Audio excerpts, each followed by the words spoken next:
Tammy Bruce is a radio show host in New York City. She's thought a lot about this, and she joins us now. Hey there. Hey, Tammy. So how long before Eric Schneiderman's alleged abuses become the abuse of all men? This is really a macro problem. Shouldn't we pause before we shift responsibility to everyone and ask who knew about this specific guy?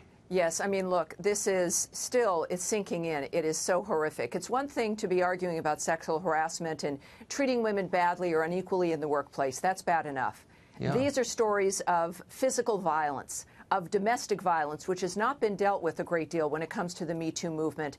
And a man who was law enforcement, I mean, the Attorney General of the state. Right. And it's an extraordinary dynamic. And we know that these issues transcend politics and parties. But what's fascinating here is that these are men, whether it's Harvey Weinstein or Bill Clinton or the Kennedys or now this man, who wrap themselves in the cloak of the Me Too movement, of feminism, who said that they were the champions for women, and ended up being the man that they were warning everyone about. And the problem is, as you mentioned in the Ronan story, is that for women on the left, liberal women, have been told and effectively conditioned that you've got to effectively give up yourself in a way in order to be able to help the movement or help the liberal narrative.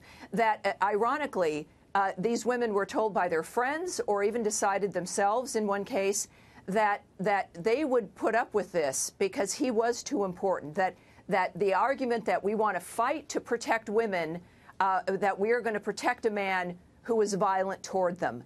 There's got to be, this is one thing to expose them, but liberal women have to ask themselves, what other lies have we been told? What other things have we been told how to behave, what we should sacrifice ourselves for? And here's the other revelation here, Tucker.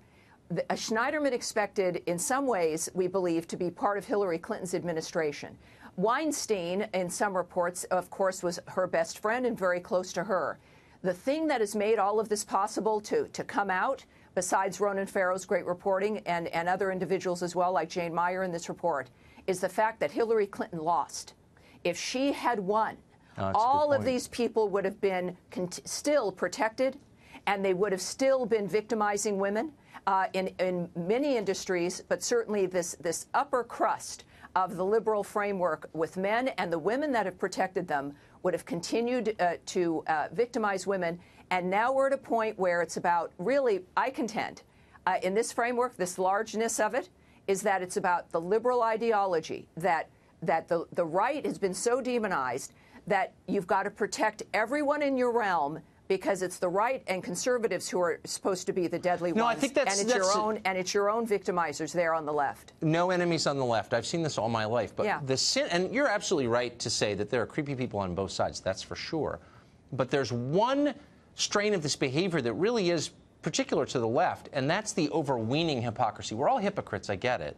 But the idea that the guy who's telling you can't have a wood stove because of its carbon emissions is flying in a private jet, or the person who says you can't have a gun has an armed bodyguard, or the Me Too activist is beating up women, normal people wouldn't be that hypocritical without hating them. Like, normal people couldn't do that. They'd be like, you know what, I'm going to pick another issue. I know I'm beating up women, so I'm not going to be like the Me Too spokesman. But liberals do that again and again. Why? What's that about? I would contend that they don't believe in the issues.